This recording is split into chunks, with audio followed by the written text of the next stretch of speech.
Le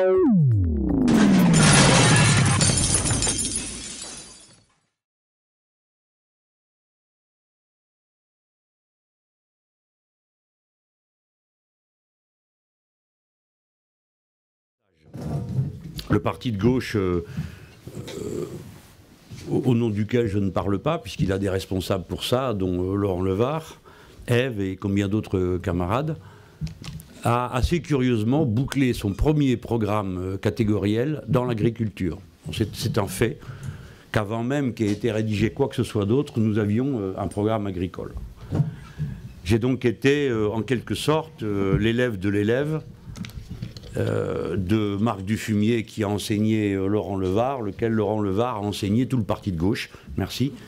Et de ce fait, il y a une culture collective au parti de gauche des questions agricoles, qui fait que cette question n'est pas la question agricole. Elle a pu trouver naturellement sa place lorsque, faisant notre travail, Corinne Morel-Darleux et moi, nous avons mis en place un cadre intellectuel plus large à l'intérieur duquel l'ensemble des problèmes catégoriels pouvaient trouver leur place, qui est les assises de l'écosocialisme. C'est donc d'un point de vue écosocialiste que je m'exprime à ce moment, c'est-à-dire dans une volonté de, comme l'a dit Corinne tout à l'heure, non pas saucissonner les problèmes, il le faut. C'est le mécanisme même de la raison, hein, de la construction de la raison, c'est de distinguer, de séparer, etc. Puis arrive le moment où, ayant bien distingué, il faut de nouveau rassembler dans une compréhension large. Ces deux mouvements doivent avoir lieu, y compris dans le sujet que nous traitons. La doctrine de l'écosocialisme postule comme article 1, il n'y a qu'un seul écosystème compatible avec la vie humaine. Par conséquent, ce que nous défendons, ce n'est pas la nature en général, qui se moque absolument de nous, et de toute façon continuerait tout à fait sans nous, car nous ne sommes rien pour elle, ou peut-être sommes-nous quelque chose, mais nous ne savons pas quoi, par rapport à l'équilibre d'ensemble de l'immense univers en expansion. Nous défendons l'écosystème compatible avec la vie humaine, et il nous semble que l'ensemble de ce qui est sous nos yeux, que nous avons à connaître, ou que nous ne connaissons pas, puisque la dernière expédition maritime qui, comme vous le savez, drague dans les océans, a découvert 110 000 espèces nouvelles, et nous savons que dans les océans se trouvent 95% des espèces à découvrir. Donc en réalité, nous ne savons pas grand-chose sur le monde vivant à l'intérieur duquel nous prenons place, sinon que nous avons l'illusion qu'il est possible de le maîtriser absolument et sans discernement d'après des visions que les uns ou les autres ont élaborées, ils le pensent d'une manière naturelle. Bref, il n'y a qu'un seul écosystème compatible avec la vie humaine. Donc nous rattachons tout à ça. De là, nous avons déduit un élément politique, là je parle dans le domaine programmatique et politique et institutionnel, vous allez voir pourquoi institutionnel, c'est la règle verte. C'est-à-dire, nous posons comme règle, en tant que responsable politique d'un pays, et pays essentiel en Europe, sans lequel, normalement, si nous avions des dirigeants et pas des suiveurs, on ne déciderait de rien sans nous. Et à l'avenir, lorsque ce sera notre tour, on ne décidera de rien contre nous. Ce sera une différence assez substantielle. Donc, dans un contexte comme celui-ci, eh bien, la règle verte, c'est on ne prend pas plus à la nature que ce qu'elle est capable de reconstituer. C'est une règle modeste, mais en même temps c'est une règle dynamique. Elle n'enferme pas dans un dogme, elle n'enferme pas dans un registre que certains appelleraient punitif ou autre. Hein. Elle propose une méthode de travail. Ne jamais rien prendre que la nature ne puisse restituer. Voilà le sens de la règle verte que nous avons portée, et ça doit être une règle constitutionnelle, à notre avis.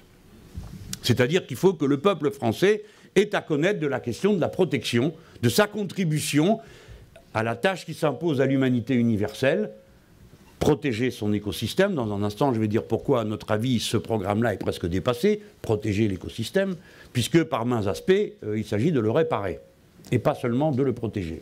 Ce qui pose des questions d'une complexité inouïe. C'est aux questions complexes que je veux me consacrer, en tout cas à leur énoncer. Mais là, je reste dans cette première partie de ce que j'ai à dire.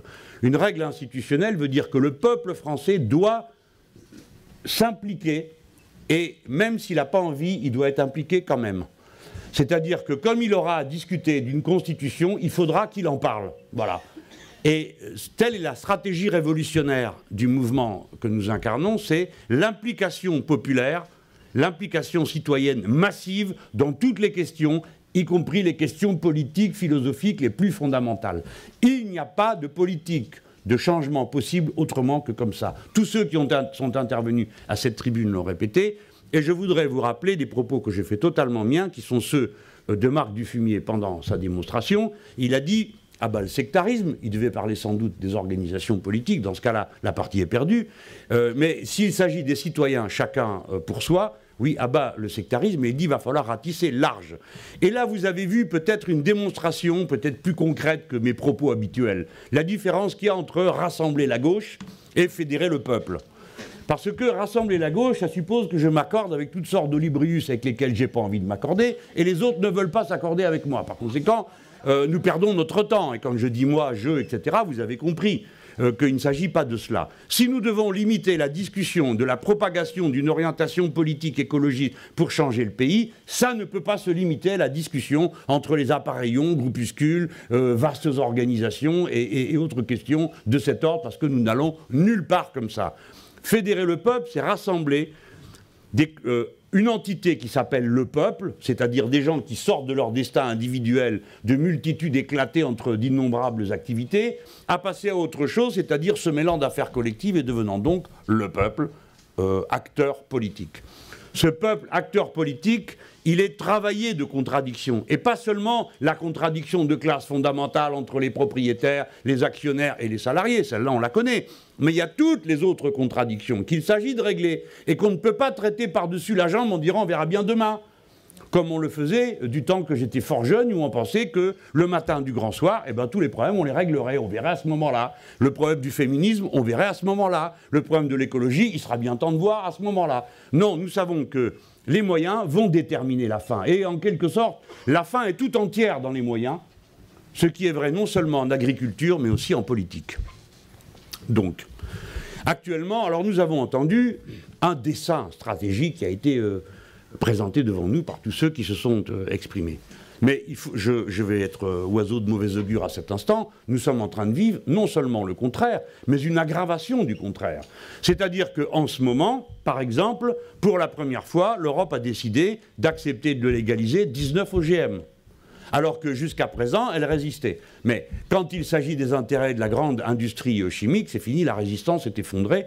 3 groupes, parmi lesquels 2 groupes allemands, non, pardon, on ne doit pas dire, 2 groupes sinon ça fait germanophobe. Voilà, je ne vais pas quand même sombrer dans la germanophobie. 2 groupes venus d'on ne sait où,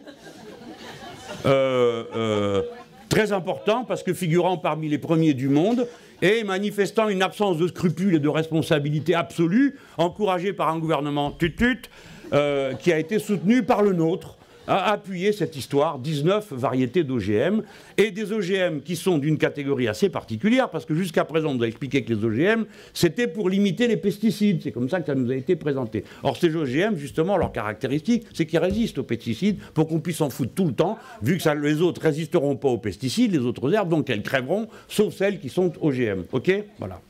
Le renversement de la perspective. Donc, voilà la situation, ça a 15 jours. C'est TAFTA, qui est l'instauration, notamment dans l'agriculture, pour toutes les productions agricoles, de l'idée du marché libre sans concurrence qui viennent fausser ce marché. Bon, il n'y a pas 50 exemples à prendre. Je peux en prendre d'abord un sur le lait, puisque si le lait est ce qu'on voit en tout cas dans l'agriculture est une chose inouïe. Depuis que l'humanité est humanité, on fait des stocks. Tout le monde sait ça, qu'une saison ne sera pas la même la saison d'après. Tout le monde sait ça, et que donc, il faut prévoir un peu. Et le capitalisme libéralisé vous dit, mais pas du tout, on ne prévoira rien du tout, parce que c'est le marché qui va régler cette histoire-là. Bon. Et par conséquent, plus de stock, plus de limites aux productions, allez-y, enrichissez-vous. En 1975, quand les quotas laitiers ont été instaurés, j'étais un humble petit journaliste qui commençait sa carrière de menteur, et donc les gens protestaient contre le fait qu'il y ait des quotas laitiers sur le thème c'est la planification, c'est insupportable, vous allez réduire notre capacité productive alors que blablabla, etc. L'Europe à ce moment-là était déjà devenue autosuffisante au plan alimentaire grâce aux politiques coordonnées, les politiques publiques qui étaient celles de la PAC, car il faut examiner une réalité politique dans tous ses aspects. Le fait d'avoir planifié et organisé a permis l'arrivée à l'autosuffisance alimentaire, à un coût social et autres que maintenant, dont on comprend toute l'ampleur, mais ne perdons pas ça de vue, parce que sinon, on perd tout de vue, et rien n'est possible. On ne peut pas non plus s'en remettre seulement à la bonne volonté de chacun, parce que ça, bon, voilà maintenant 2000 ans qu'une religion bien connue s'y essaye sans aucun résultat. Bon. Et par conséquent, l'action publique, l'encadrement législatif est la nécessité. Et nous devons bien réfléchir à la valeur de ces instruments. En attendant, l'idée que tout devient marchandise et qu'il n'y a plus de limite d'aucune sorte, ça vous donne d'un côté, eh ben, le lait c'est un produit comme un autre, donc puisqu'on a mis 500 vaches, on va en mettre 1000, puis peut-être 2000, et un élevage de porc de 20 000, de 30 000, de 5 000. On ne sait pas ce qu'ils sont capables de faire. Ce qui est deux violations en même temps. La première, à l'évidence, tout ça va suivre les cours du marché. Quand il y a un prix élevé, tout le monde se met à en produire, donc tout le monde augmente les capacités de production. Il y a trop de production, le prix s'effondre, l'outil de production s'effondre avec. C'est ce que ça a donné dans le cochon et dans tout ce que vous voulez, dans plus d'une production. Ça sera ça à nouveau. C'est-à-dire des effets cycliques qui, à un moment donné, conduisent à un effet de rupture et vous avez derrière un manque, une famine, etc. Et puis la deuxième, c'est que c'est un viol permanent, là on parle des animaux, de quelque chose qui devrait avoir une importance, qui est le registre de la sensibilité des êtres sensibles et du traitement qui est réservé aux êtres sensibles dont nous prélevons la vie pour la nôtre. Bon. L'indifférence à ce sujet n'est pas une affaire de sensiblerie, encore qu'on ait le droit d'être sensible, et même hypersensible, et ce n'est pas une honte. Ce qui est une honte, c'est d'être sensible à rien. D'accord ? C'est plutôt le contraire. Mais si on met même de côté cet aspect pour ne pas donner un tour sentimental à une expression politique qui serait malvenue, il n'empêche que l'accoutumance à traiter des êtres sensibles de cette manière-là a vite fait de créer une culture. Hein, de la même manière que la culture bureaucratique conduit à ce que des gens vous organisent des déportations de masse, personne n'étant coupable de rien. Hannah Arendt a parfaitement décrit la force tranquille du mal. Quand vous prenez l'habitude d'ignorer la finalité de ce que vous faites et le moyen qui est utilisé, à la fin, vous vous privez de toute humanité. Si je vais à ce rythme, on est là 2 heures. Bon, alors donc là, tarta, le lait, et enfin, je dis, nous sommes dans une déferlante du contraire de ce à quoi nous aspirons. Donc en ce moment, c'est ça qui est à l'œuvre. La politique agricole commune, la précédente, s'interrompt, donc il n'y a plus de quotas laitiers, donc le marché du lait va suivre celui du cochon et du reste dans tout le pays. La catastrophe est pour bientôt, et la catastrophe fait partie du plan capitaliste, parce que la catastrophe permet de limiter encore la population paysanne, d'augmenter la concentration, etc. C'est comme ça que ça se passe. Donc ils réussissent à utiliser les dégâts qu'ils font eux-mêmes. Enfin, les politiques de partenariat économique avec l'Afrique finissent de massacrer l'agriculture vivrière. Et donc, ils vont vous dire avec la même mine satisfaite, joyeuse et heureuse, « Ah oui, mais monsieur Mélenchon, vous pleurnichez, mais regardez, tel pays, eh ben, il n'apparaissait pas dans la comptabilité. Regardez maintenant, le PIB de ce pays a augmenté. » Non, le PIB n'a pas augmenté. Ce qui a augmenté, c'est les productions qui sont monétarisées, et qui sont monétarisées sur le marché mondial. Alors ça, oui, ça a augmenté. Mais personne ne compte tout ce qui a été détruit derrière. C'est-à-dire que là où vous avez flanqué toutes ces marchandises, ces ressources agricoles que vous allez vendre sur le marché mondial, il n'y a plus d'agriculture vivrière. Donc les gens sont partis de là où ils étaient pour aller à la ville, et de la ville à l'immigration pour les plus courageux qui peut-être vont survivre à la traversée du désert et à la noyade. Voilà. Ça, c'est le cycle infernal. Ce cycle infernal, il est en train de se renforcer. Il n'est pas en train de diminuer. Il est en train de se renforcer. Et pas une fois vous n'aurez entendu, dans les mesures proposées pour faire face à l'invasion migratoire, qu'on allait arrêter ça. Or, pourtant, c'est la cause de toutes nos affaires. Alors, tout ça, je crois que c'est en gros notre patrimoine commun de compréhension, développé tout à l'heure de manière très brillante, point par point. Et moi, je ne me suis jamais senti pris à revers, ou quelque chose où nous soyons à revers de notre argumentation par ceux qui sont intervenus. Donc félicitations aux camarades de la commission, le travail est bien fait, et on est dans le bon fil. Bon, maintenant, ne nous cachons pas les difficultés. J'en évoque 3, je vous promets de ne pas être trop long. Première, elle est culturelle. L'objet de la révolution est d'abord culturel. Car la société est faite d'êtres humains. Et les êtres humains ont des rapports entre eux qui sont des rapports faits de culture. Je ne cesserai de répéter qu'on ne se fait pas tuer pour un différentiel d'inflation, ce qui pourtant est une chose extrêmement cuisante, mais qu'on se fait tuer pour des idées beaucoup plus approximatives, telles que la dignité, la liberté, et des choses que personne n'est incapable de définir en moins de 3 ou 4 pages. Ainsi sont faits les êtres humains, ainsi vivent les hommes. Voilà, c'est comme ça. Et la première des révolutions, puisque le capitalisme est un système global et globalitaire, et qui rentre dans nos vies intimes, c'est donc à la fois pas seulement le mode de production qui doit être mis en cause, que le mode de consommation. Les désirs qui sont suscités en nous par la publicité et l'idéologie dominante. Pas qui nous conditionnent, auxquels nous adhérons avec enthousiasme, auxquels nous aspirons à ressembler. Les images des magazines, mais les produits à consommer, créant toutes sortes d'addictions qui finalement font partie de notre personnalité. Ah, je raffole du yaourt à je ne sais quoi, dans lequel il y a la dose suffisante de produits pour que j'en raffole à mort jusqu'à en crever. Bon, bien sûr. Donc le combat culturel, c'est un combat qui va aller contre une certaine forme de consommation. Nous ne pouvons pas faire vivre durablement une révolution écologiste qui ne commence et n'argumente continuellement dans le processus révolutionnaire contre les consommations et les modes de consommation, notamment dans les pays développés, parce que dans les pays développés, en quoi sont-ils développés? Je vous prie, pas seulement par les instruments de production, mais par l'organisation de la société, qui est l'extrême concentration de la richesse à un bout que vous ne voyez pas, l'extrême concentration de la misère à l'autre que vous voyez tous, et qui est de moins en moins concentrée, mais vous avez ces classes moyennes. Les classes moyennes n'existent pas. Elles n'existent que par la représentation qu'elles ont d'elles-mêmes. Les classes moyennes sont riches d'ambitions individuelles, pauvres en ambitions sociales. Et ces classes moyennes se définissent comme moyennes. Figurez-vous que c'est quand même 1600 €, hein, le revenu médian. Bon. Vous voyez à peu près ce qu'est le niveau d'un couple d'une classe moyenne. S'identifient eux-mêmes en tant que classe moyenne par le spectacle des très pauvres, qui leur permet de savoir qu'ils n'en sont pas, et le spectacle plus rare des très riches, parce que ça pourrait faire envie, mais dont on décalque les modes de consommation sur soi pour y ressembler. Autrement dit, cette classe moyenne n'existe qu'à travers ces représentations collectives. Et ces représentations collectives sont faites de consommation. C'est dans la consommation que cette classe dominante, dirigeante, affirme son identité de classe et son être. C'est la raison pour laquelle nous ne pouvons pas gagner si nous passons notre temps seulement, pardon, c'est très important, à sortir les gens de la misère et de l'extrême misère, sans contester le fait qu'une fois qu'ils en sont sortis, ils s'installent dans la classe moyenne. Ils disent merci au gouvernement qui a rendu possible ça, mais ils ne passent pas leur temps, heureusement, à remercier le gouvernement. Hein. Donc une fois qu'ils sont là, ben, ils se demandent pourquoi ils n'ont pas ceci, ils n'ont pas cela. Comme j'ai eu l'occasion de dire à l'illustre camarade commandant de notre révolution au Venezuela, si on a fait tout ça pour que tout le monde se fasse de la chirurgie esthétique et achète des 4x4, je rentre chez moi. Ça ne m'intéresse pas. Oui, mes camarades, c'est de ça dont il est question. Donc ce n'est pas une tâche simple. Vous voulez modifier le régime agricole, et maintenant j'en viens à vos porte-monnaies. Comment se sont faites notamment les fameuses 30 glorieuses? J'ai fini sur le côté culturel, je ne vais pas plus loin, parce que sinon il y en a pour un moment, mais quand même j'oublie une chose. J'ai parlé de vos modes, de vos relations à la consommation. J'ai parlé du mode de production.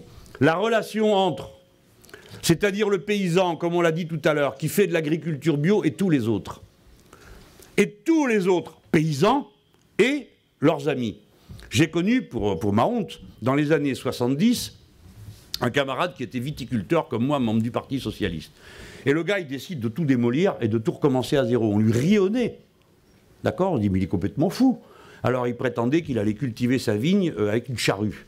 Alors ça nous plongeait dans des délires d'hilarité, hein, et il passait pour un dingue. Bon, maintenant, j'ai été visiter il n'y a pas longtemps sa vigne. Bon, j'ai pour lui un respect immense et je me morfonds de l'avoir à l'époque ironisé comme ça. Bon, au passage, pendant que j'étais dans sa vigne, tiens, j'y viens, sur le climat, alors il m'explique toutes sortes de choses, sur la terre, le machin, tout ça, bon. Moi, je suis un urbain, je ne vais pas vous dire que ça me fascine, hein, ça m'intéresse. Mais bon, ça m'intéresse, voilà. Je ne suis pas là à genoux, ah mon Dieu, un pied de vigne, bon, non, c'est pas mon truc. Hein. Bon, et je sais que les vaches ne sont pas violettes comme sur le chocolat Milka, contrairement à bien des gosses de nos villes. Mais on parlait tous les deux, et au bout d'un moment, je lui dis, mais je ne sais plus comment ça vient dans la conversation, et il m'explique l'impact pour lui du changement climatique. L'impact pour lui, c'est la mouche drosophile. Et il dit, quand il y en a, c'est fini. Parce que tu ramasses une hotte de ton raisin, tu le fous dans la cuve, et comme faire du vin, c'est ralentir et empêcher le fait que le jus se transforme en vinaigre, eh bien si tu as mis un truc avec les mouches dedans, c'est terminé, au revoir tout le monde, tout est perdu. Parce que tout peut se transformer. Pourquoi? Parce que la mouche perce le grain, et qu'à partir de là, bah, le grain tourne, le jus qu'il y a dedans tourne au vinaigre. Comment tu le sais? Bah, il me dit, bah, c'est simple, tu respires. Si ça sent le vinaigre, tout est foutu. Pourquoi c'est comme ça? C'est nouveau pour eux. Parce que cette mouche monte à mesure que le réchauffement se fait. Et pour que ça se réchauffe dans le Jura, j'aime vous dire qu'il en faut une couche. Hein. C'est l'endroit le plus froid de France, se trouve dans la montagne, à Mout.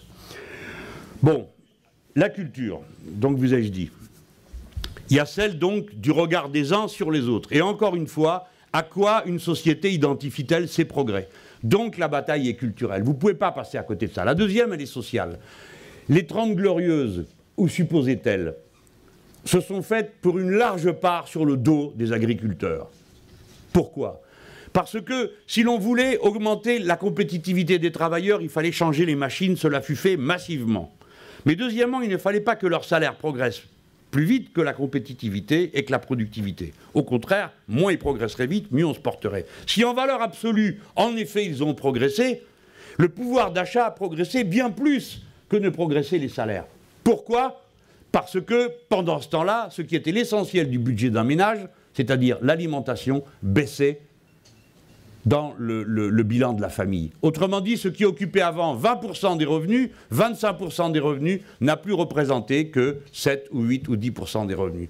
Autrement dit, une partie du mieux vivre de la ville et de la classe ouvrière a été acquise sur l'exploitation des paysans. On ne peut pas en rendre les travailleurs responsables. Mais maintenant, si vous écrivez dans vos programmes que vous voulez voir rémunérer justement les produits agricoles au niveau où ils doivent l'être, et c'est la condition de la transition, car vous ne convaincrez jamais aucun paysan de dire « Eh bien maintenant, deuxième tournée, après en avoir bavé pour nos pères, c'est nous qu'allons en baver. » Nos pères et nos mères, parce que les mères c'était encore pire, n'avaient même pas de statut. C'était avant les GAEC, ça, c'est pas si vieux que ça. Hein, bon, alors, donc, on va leur dire quoi? On va leur dire, bah écoutez, maintenant il faut produire autrement, vous allez travailler 2 ou 3 fois plus, vous allez trouver des gens pour aller faire le boulot, qui seront d'ailleurs très mal payés, hein, et puis nous on continue comme avant. Non. Si vous augmentez les prix agricoles, pour avoir ce type d'agriculture, vous êtes obligé d'augmenter les salaires ouvriers. Pour que ça puisse suivre sans que l'amélioration des conditions de vie des uns se fasse au détriment de la condition de vie des autres. Et par conséquent, vous devez changer la répartition de la richesse. Autrement dit, partager autrement, organiser autrement la répartition de la richesse, c'est écologique. Ce n'est pas 2 sujets différents, c'est le même. De la même manière que si vous augmentez les salaires, ils pourront se payer du bon produit, notamment du produit bio. Augmenter le SMIC, c'est écologique. De la même manière que si vous dites que vous voulez une industrie écologique, pour ça, il faut faire la transition des machines et des process de production. Donc vous changez l'arbitrage de la répartition entre capital et travail de la plus-value. Parce que ce qui ira dans le changement des machines et le paiement du changement des machines, n'ira pas dans les dividendes, l'accumulation et la bulle financière. C'est pourquoi nous parlons d'éco-socialisme. Où elle est passée l'autre là, qui vous me posait la question tout à l'heure?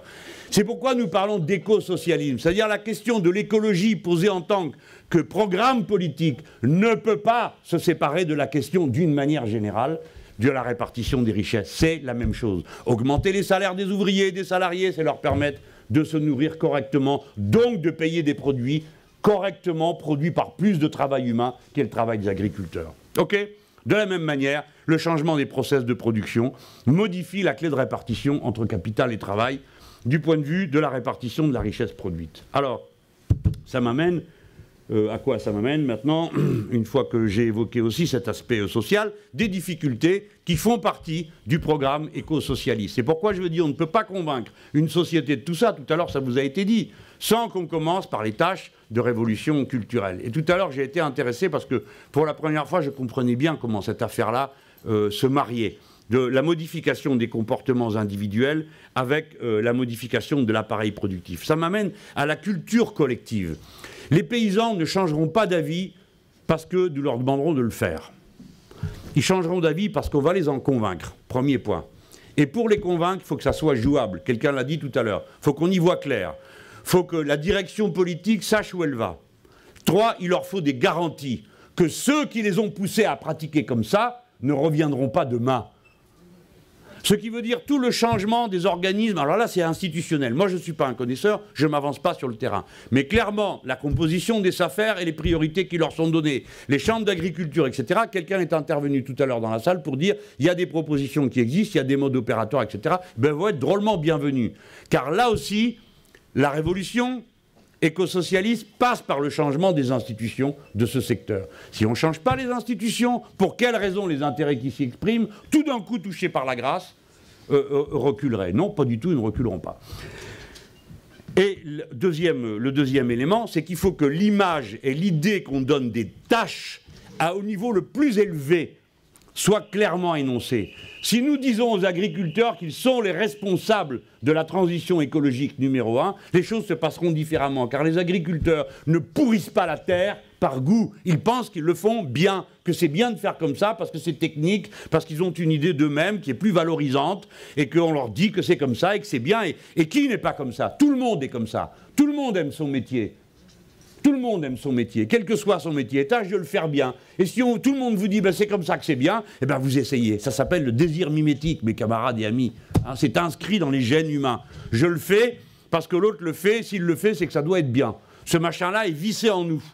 D'accord? Ça fait partie du programme de départ. On démarre, quick, tu sors du ventre de ta mère, tac, ça commence le désir mimétique. Voilà, ça marche avec. Ça et la production du futur dans le cerveau. Voilà. Donc, là, nous avons quelque chose qui est très important, qui tient au système collectif des représentations. Si nous continuons à avoir des dirigeants qui ont un chapitre dans leur programme qui s'appelle l'écologie, des présidents de la République qui tout d'un coup se lèvent un matin et comprennent qu'il y a un problème avec le climat, alors il dit alors à qui on écrit pour le climat? Voilà, bon, c'est à peu près le maximum d'imagination d'un tas de ces gens-là. Eh ben non, le climat, il faut tout changer. Parce que si on ne change pas tout, on ne change rien.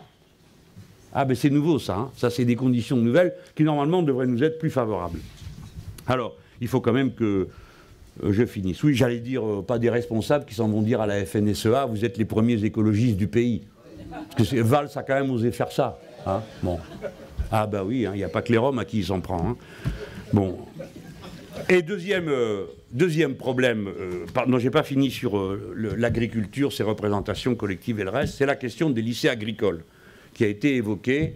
Bon, les camarades, vous avez fait un magnifique programme, vous écrivez dedans, on va créer 300 000 emplois. Très bien, où vous les trouvez? Je vous prie. Pas les emplois, ça j'ai compris. Mais les gens pour aller tenir les emplois, vous allez leur dire quoi?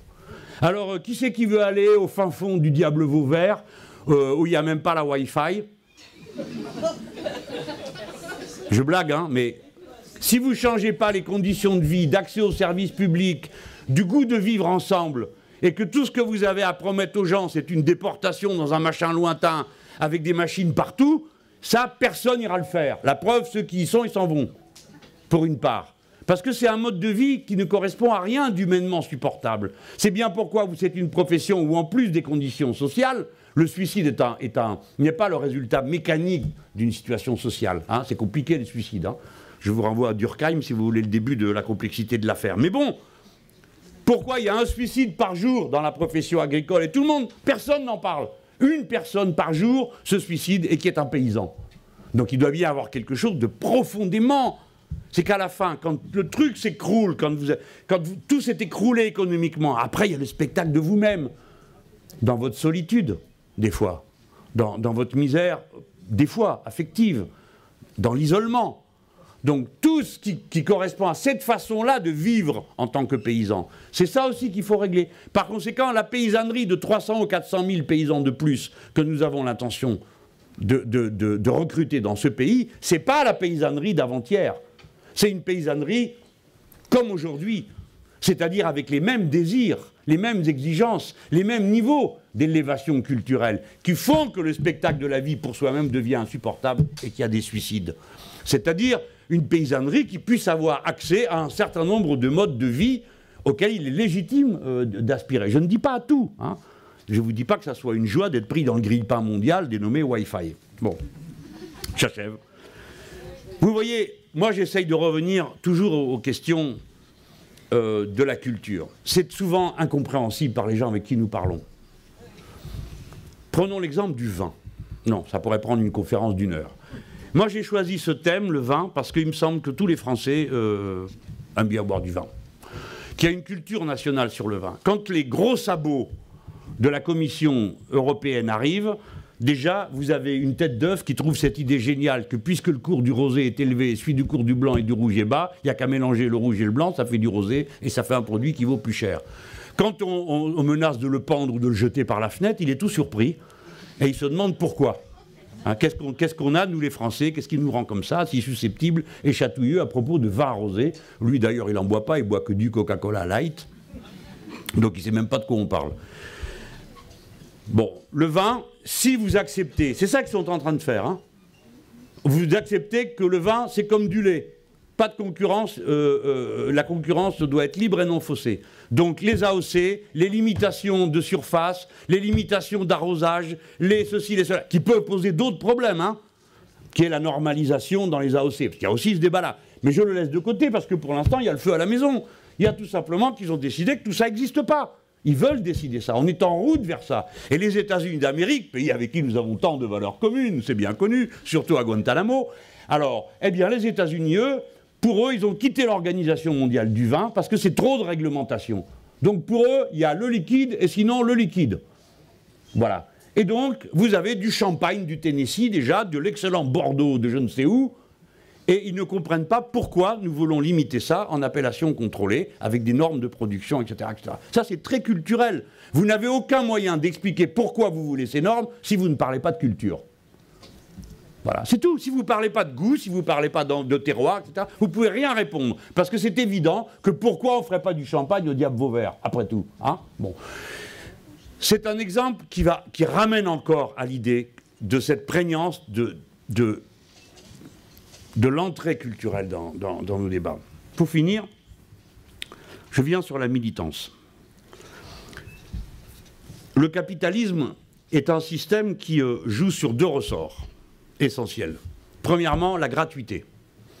Vous savez qu'il y a souvent des débats sur la gratuité. Est-ce qu'il faut... Il y en a un qui ne vient jamais discuter, c'est le capitalisme. Pourtant, le capitalisme vit entièrement de gratuité. Il vit de la part gratuite du travail humain. Ben, évidemment, il n'y a pas à le dire, hein, donc il n'en parle pas. Vous, on va vous chipoter pour savoir si la gratuité des transports en commun, c'est raisonnable ou pas, hein, parce qu'on ne peut pas dépenser plus que gna gna gna, hein, mais lui, non, ça va, très bien. Taux d'exploitation maximum, c'est l'objectif dans la vie, c'est-à-dire gratuité du travail des autres. Le renversement de la clause de gratuité, c'est un des enjeux culturels entre eux et nous. Deuxième élément, c'est l'externalisation de tous les coûts. Et c'est ça qui est nouveau dans l'agriculture. C'est ça qui fait qu'ils sont révoltés. C'est pour ça que je vous parle de militance.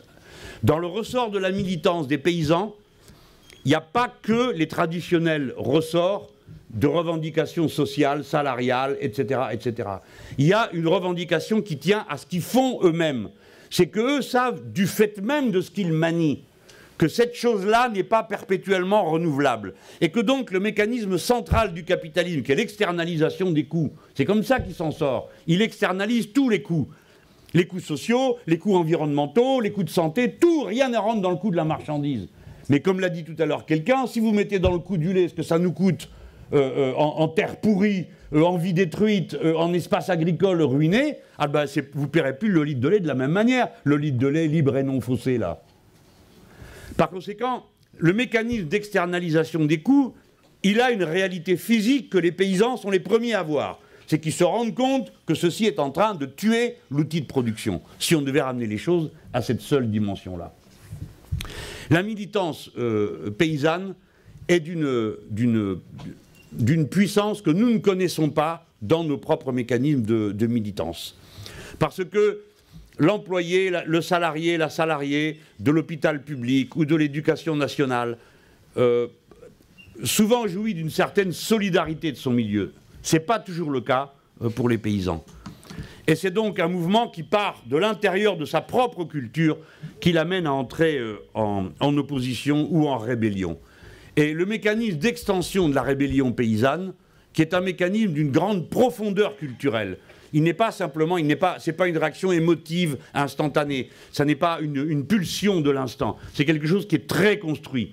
Vous ne pouvez pas changer l'organisation de votre entreprise, de vos terres, de vos cultures sur un coup de tête ou sur un coup de sang. Ce n'est pas vrai. Ça prend plusieurs années. Ça demande la révision de beaucoup d'actes professionnels et d'une culture du métier. Donc, moi je suis rassuré sur le fait que, par rapport à la tâche qui nous a été fixée tout à l'heure, en disant vous n'y arriverez pas si vous ne faites pas des fronts larges. C'est-à-dire pas des fronts politiques, j'allais dire pas de fronts politiciens, des fronts politiques, avec des secteurs de la société qui se rassemblent pour atteindre des objectifs. Nous savons au moins une chose, Là, je m'adresse aux vieux bolcheviks. Il n'y a plus de témoins. Bon. À ceux qui sont dans la culture profonde de la gauche. Les rapports avec la paysannerie ont pourri les discussions du mouvement socialiste et ouvrier pendant des décennies. Qu'est-ce qu'on fait avec eux? Est-ce qu'on peut s'entendre avec eux? Oui, non, oui, non, oui, non. Oui, disaient les uns, non, disaient les autres. Ceux qui disaient oui disaient, regardez, le Midi Rouge est avec nous. Les autres disaient, vous les avez vus. Enfin, pas de cité de région, parce que je vais me fâcher avec quelqu'un encore. Mais enfin, vous étiez drôlement réac à la terre, et ainsi de suite. Bon, tiens, on va dire la Vendée, comme ça, on est sûr de ne pas se tromper. Bon. Et on vexe peut-être une ou deux personnes, mais ils sont du bon côté. Il y a des rouges et des bleus, en Vendée aussi. Hein. Les rouges sont dans les villes et les bleus dans les campagnes. Non, mais comme... Oui, eh ben exactement, mais j'y ai été plus d'une fois militer avec eux, hein, et j'aime mieux vous dire que ça rigole pas là-bas. Hein. Alors, tiens, tu m'as fait perdre le fil. Hein? Qu'est-ce que je disais? Tu me suis? Le mouvement ouvrier. Oui, bon, c'est bien, tu suis, Laurent. Ça a vraiment posé beaucoup de problèmes que cette alliance. D'abord parce que la paysannerie était le registre de la petite propriété avec les représentations symboliques de la petite propriété. Mais ça ne fonctionnait pas toujours du côté de la droite, ça fonctionnait aussi du côté de la gauche. Le Midi Rouge, c'était quand même des paysans, tout ça. Hein. Ce que nous voyons, c'est que nous avons des alliés extrêmement enracinés et puissants. Finalement, la culture paysanne, si vous voulez bien vous en rendre compte, véhicule avec elle beaucoup d'éléments du socialisme et du communisme en tant que philosophie politique. Même des choses qui peuvent être aussi, vues de loin, curieuses qu'un GAEC. Hein. C'est une mise en commun qui n'existe nulle part ailleurs, sinon dans les coopératives ouvrières. Par conséquent, non seulement nous avons le substrat anthropologique, culturel, mais nous avons les masses humaines concernées. Moi, tous les paysans que j'ai vus, qui avaient changé de camp, c'est-à-dire qu'on rompu, pas avec je sais pas quoi, à la droite, le machin, tout ça, c'est autre chose ça, mais qui ont rompu avec le productivisme, et d'un niveau d'éducation et de culture et de conscience politique aussi élevé que peuvent l'être, et même davantage que peuvent l'être, à la fin de la lutte, la prise de conscience collective des salariés quand ils rentrent en lutte, car vous savez que la lutte est la première école du socialisme. Moi, je suis frappé par ça. La profondeur, la puissance, peut-être parce que j'ai passé 3 heures l'autre jour avec des vignerons, mais l'ampleur de vue dans ce que j'ose appeler, j'espère que je ne vais pas vous choquer, une forme de communisme élémentaire. C'est-à-dire la prise de conscience de l'existence de biens communs et d'une humanité égale en similitude, d'une densité que nous n'atteignons pas toujours en conclusion de nos luttes salariées et urbaines. Donc je pense que ça c'est un bon signal. Mais nous ne réglerons pas la transition que nous avons évoquée si le sujet, c'est plus le fond. On est d'accord sur le fond. Vous avez vu cette table, on a tout ce qu'il faut. Les hommes, les femmes, tous, ils savent faire. Bon. Demain, on a la majorité, tant qu'on est encore là au ministère, on sait qui saura faire. Parce qu'il y aura tous les autres. Le problème, c'est d'arriver à englober tout le monde, et pour ça, de répondre aux questions. Moi, j'en ai évoqué 3, mais il y en a plusieurs autres comme ça. Si vous ne changez pas vos modes de vie, vous ne changerez pas l'agriculture. Parce que votre mode de vie est incompatible avec l'agriculture actuelle. Je ne dis pas votre mode de vie réel, mes pauvres. Souvent, parmi vous, il y a bien de la misère. Mais vos modes de vie fantasmés, idéalisés, et vos modes de vie quand même courants. Vous ne changerez pas l'agriculture si vous ne trouvez pas d'autres agricultrices et agriculteurs. Et pour ça, il faut leur promettre une autre vie. Il faut leur proposer une autre vie. Nous ne les trouvons pas non plus si nous ne changeons pas la répartition entre les uns et les autres de la richesse. Et pour ça, il faudra aller la chercher avec les dents. Ce n'est pas une affaire de gentils. Le changement auquel nous aspirons, nous ne pourrons pas simplement en convenir dans un colloque avec des gens ouverts qui acceptent de discuter, blabla, prout-prout et le reste. C'est à coup de bâton qu'il va falloir reprendre, bâton symbolique bien sûr, la force de la loi, qu'il va falloir renverser le sens de la circulation des flux de la richesse accumulée. Donc ne vous racontez pas d'histoire. Si vous voulez faire tout ce que vous avez entendu, vous ne pouvez pas faire autrement que de faire une révolution. Et cette révolution, je l'ai nommée, c'est la révolution citoyenne. Pas de changement de la matrice productive de notre pays, pas de changement du modèle dominant de la production sans révolution citoyenne. Sinon, vous faites du bruit avec votre bouche. Et vous faites le marché carbone, le capitalisme vert et je ne sais quoi, qui est un attrape-gogo, et même du Coca-Cola vert, paraît-il, ce qui en doit en faire une double horreur. J'ai débordé de combien? Ah, 1 minute, ça fait le double, mais c'est pas grave, j'avais prévu. J'avais prévu.